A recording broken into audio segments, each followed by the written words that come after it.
नमन करते हुए साथ ही साथ में 134वें जन्मदिन के शुभ अवसर पर बबनी ग्रामवासियों को हार्दिक हार्दिक शुभकामनाएं और बंधन। साथियों, समय का बहुत ही कम है रहा है क्योंकि अभी भी मुझे प्रोग्राम में और निकलना था। बाकी प्रधान जी ने निवेदन किया, हम लोग खैरम मुलाकात हो गया है तो हम लोग यहाँ पर आए। बहुत अच्छा लगा आप लोग से मिल करके। बाकी साथियों देखिए कि प्रोग्राम तो बहुत ही बढ़िया रहा, हर जगह पर प्रोग्राम बहुत बढ़िया हो रहा है। साथियों अब ये प्रोग्राम धीरे धीरे चरम सीमा पर पहुँच रही है। और देखिए अब हम लोग जो भी प्रोग्राम कर रहे हैं, अभी बाबू हमारे कह रहे थे कि हम लोग जो प्रोग्राम मना रहे हैं देखिए बाबा साहब का मिशन अधूरा हम लोग मिलकर करेंगे पूरा। तो सबसे पहले ये क्लियर होना चाहिए मिशन का था। मिशन ये नहीं था कि हम लोग बड़ी बड़ी डीजे लगा करके डांस करें, नाचे कूदे और सुबह बाद उसके बाद 1 साल के बाद समझ में आया 14 अप्रैल आ गया है। साथियों बाबा साहब का मेन फोकस था शिक्षा पर, स्वाधीनता पर, अधिकार पर।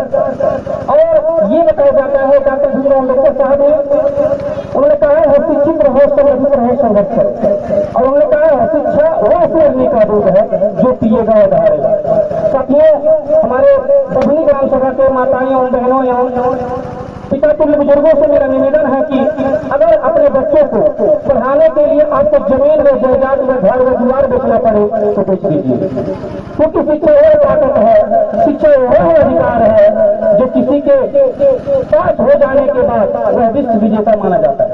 क्योंकि डॉक्टर भीमराव अम्बेडकर साहब जी ने किसी से लड़ाई नहीं किया, किसी से झगड़ा नहीं किए, क्योंकि उनके पास शिक्षा जैसी एक हथियार था जिसकी वजह से आज पूरी दुनिया उनके नतमस्तक है।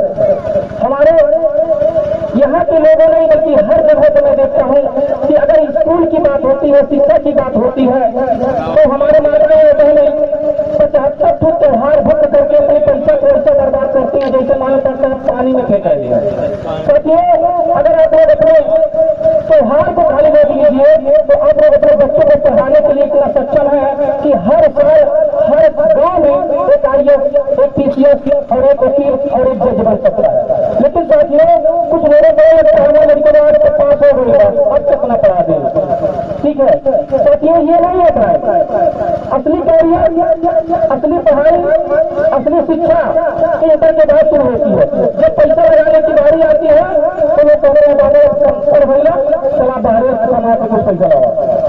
साथियों जिसकी वजह से आज हमारी पीढ़ी दिन प्रतिदिन दिखावा और गर्द में चली जा रही है और हम एक फिर से जिस तरह से पाखंडवाद में से निकल रहे थे और फिर आज दिखाने वाले पाखंडवाद में हम चले गए।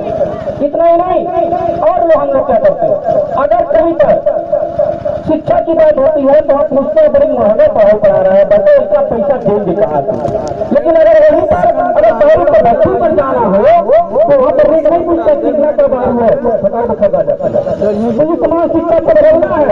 अगर बाबा साहब के मिशन को अगर आगे बढ़ाना चाहते हैं, बाबा साहब से प्यार करते हैं, बाबा साहब से जुड़े रहना चाहते हैं, बाबा साहब के अनुयायी बनना चाहते हैं, बाबा साहब के खड़ोर हैं, तो आप लोग अपने दिल के किसी कोने में इसको सेट कर दीजिए ताकि हमारे आने वाली पीढ़ी आने वाली कल में गुलाम न हो।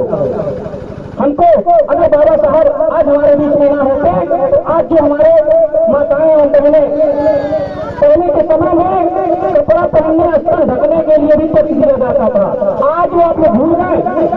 बाबा साहब ने अपने बच्चों की कुर्बानी दे करके आंसू नहीं आती है जिससे बच्चा मर जाता है। बाबा साहब ने अपने बच्चों को परवाह ही नहीं किया और आप लोग भूल गए। आज आप लोग भूल जा रहे हैं क्योंकि आपके पास अच्छी बंगला गाड़ी हो गई है ना तो आप लोग समाज देख रहे हैं। उसकी समाज कहाँ था कि जब बाबा साहब को स्कूल में नहीं जाने दिया जाता था? उस दिन आपका समाज कहाँ था कि जब बाबा साहब को बचपन से पढ़ने के लिए दिया जाता था? उस दिन आपका धान कहाँ था कि जब बाबा साहब को स्कूल से बाहर निकाल दिया जाता था? आज उनके लड़ने से, आज उनके अधिकारों को दिलाने से अगर आपके पास थोड़ी सी औकात आ गई है तो जा करके अपनी एनर्जी फालतू में हाथ लगाते हैं, धर्म पाखंड और त्योहारों में अपने एनर्जी व्यक्त कर रहे हैं। साथियों ये हमारे लिए किसी भी समय में ना तो सही था ना आज भी समय, ना पहले भी हमारे लिए सही था ना आज ही हमारे पास समय है।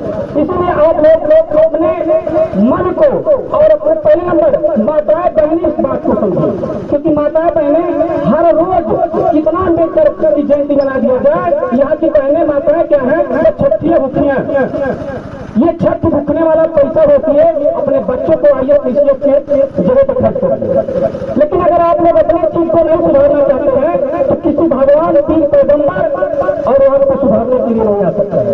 हम लोग अच्छी अच्छी बात करते हैं लेकिन कभी आंकलन नहीं किए, अनुसरण नहीं किए, जिसका अर्थ ये है कि हम दिन प्रतिदिन फिर से गर्त की तरफ चले जा रहे हैं। इसका कारण ये है कि हम लोग क्या कर रहे हैं, मोटरसाइकिल पर दिखावा कर रहे हैं, ये गलत है।